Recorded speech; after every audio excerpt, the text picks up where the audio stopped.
ಅಯೋಧ್ಯೆ ರಾಮ ಮಂದಿರದಲ್ಲಿ ಮಹಾವಂಚನೆ ಬಯಲಾಗಿದೆ. ಭಕ್ತರ ನಂಬಿಕೆಯನ್ನೇ ಬಂಡವಾಳ ಮಾಡಿಕೊಂಡಿದ್ದಂತಹ ಸಿಬ್ಬಂದಿಯ ಬಂಡವಾಳ ಈಗ ಬಯಲಾಗ್ತಾ ಇದೆ. ಸೊ ಅಯೋಧ್ಯೆಯ ರಾಮ ಮಂದಿರದಲ್ಲಿ ಯಾವ ರೀತಿಯಾಗಿ ಅಯೋಗ್ಯರು ಸೇರ್ಕೊಂಡು ರಾಮನ ಆಸ್ತಿಯನ್ನು ಲಪಟಾಯಿಸುವ ಪ್ರಯತ್ನವನ್ನ ಮಾಡ್ತಾ ಇದ್ರು. ಈಗ ಭಕ್ತರ ನಂಬಿಕೆಯನ್ನೇ ಬಂಡವಾಳ ಮಾಡಿಕೊಂಡಿದ್ದಂತಹ ಸಿಬ್ಬಂದಿಯ ಮುಖವಾಡ ಈಗ ಕಳಚಿ ಬಿದ್ದಿದೆ. ಬರೀ ಚೋರಿ ಮಾತ್ರ ಅಲ್ಲ, ನಕಲಿ ರಶೀದಿಗಳನ್ನು ಸೃಷ್ಟಿ ಮಾಡಿ ಭಕ್ತರಿಗೆ ಕೊಡ್ತಾ ಇದ್ರಂತೆ. ಕೋಟಿ ಕೋಟಿ ಜೇಬಿಗೆ ಇಳಿಸಿದ್ದಿರು ಅಯೋಧ್ಯೆಯ ಅಯೋಗ್ಯರು.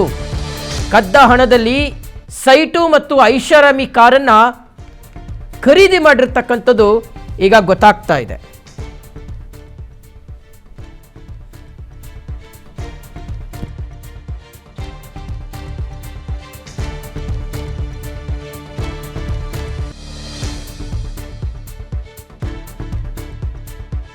ಯಾವ ರೀತಿಯಾಗಿ ಭಕ್ತರಿಗೆ ಇವರು ವಂಚಿಸ್ತಾ ಇದ್ರು ಅನ್ನುವಂಥದ್ದು ಪ್ರಮುಖವಾಗಿ ನೋಡಿ. ಈಗ ಈ ಹಿಂದೆ ವೀಕ್ಷಕರೇ, ಈ 8 ಜನ ಆರೋಪಿಗಳನ್ನು ಸಿಕ್ಕಾಕೊಂಡವ್ರೆ, ತಗಲಾಕೊಂಡವ್ರೆ, ಅವರ ಮನೆಗಳ ಮೇಲೆ ಮಾಡಿದಂಥ ದಾಳಿ, ಆ ಸಂದರ್ಭದಲ್ಲಿ ಸಿಕ್ಕಂಥ ಅಪಾರ ಪ್ರಮಾಣದ ದುಡ್ಡು, ಲಕ್ಷ ಲಕ್ಷ ಹಣ ಇವರು ಮನೆಯಲ್ಲಿ ಸಂಗ್ರಹಿಸಿ ಇಟ್ಟಿದ್ರು.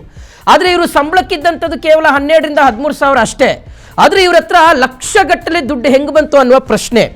ಆಮೇಲೆ ಸ್ಕ್ಯಾನರ್ಗಳನ್ನು ಇಟ್ಕೊಂಡಿದ್ರಂತೆ ಇವರು. ಸ್ಕ್ಯಾನರ್, ರಾಮನ ಹೆಸರಿನಲ್ಲಿ ಸ್ಕ್ಯಾನರ್ ಇಟ್ಕೊಂಡು ಆ ಸ್ಕ್ಯಾನರ್ ಮೂಲಕ ಭಕ್ತರು ಯಾರಾದರೂ ಬಂದರೆ ಸ್ಕ್ಯಾನ್ ಮಾಡ್ತಾ ಇದ್ರು ಕಾಣಿಕೆನ. 10, 20, 100, 200, 1000 ಅವ್ರಿಗೆ ಎಷ್ಟು ಸಾಧ್ಯ ಆಗುತ್ತೋ ಅಷ್ಟು ಸ್ಕ್ಯಾನ್ ಮಾಡ್ತಿದ್ರು. ಪಾಪ ಭಕ್ತರೇನು ಅನ್ಕೊಳ್ತಾ ಇದ್ರು, ಇದು ರಾಮನಿಗೆ ಹೋಗುತ್ತೆ, ರಾಮನ ಪಾದ ಕಮಲಗಳಿಗೆ ಇದು ಅರ್ಪಿತವಾಗುತ್ತೆ ಅಂತ ಎಲ್ಲರೂ ಅನ್ಕೊಳ್ತಾ ಇದ್ರು. ಆದರೆ ನೋ, ರಾಮನ ಪಾದಾರವಿಂದಗಳಿಗೆ ಅದು ಅರ್ಪಿತವಾಗ್ತಾ ಇರಲಿಲ್ಲ. ಬದಲಾಗಿ ಈ ಕಳ್ಳರು, ಈ ಖದೀಮರ ಜೇಬಿಗೆ ಹೋಗ್ತಾ ಇತ್ತು ದುಡ್ಡು.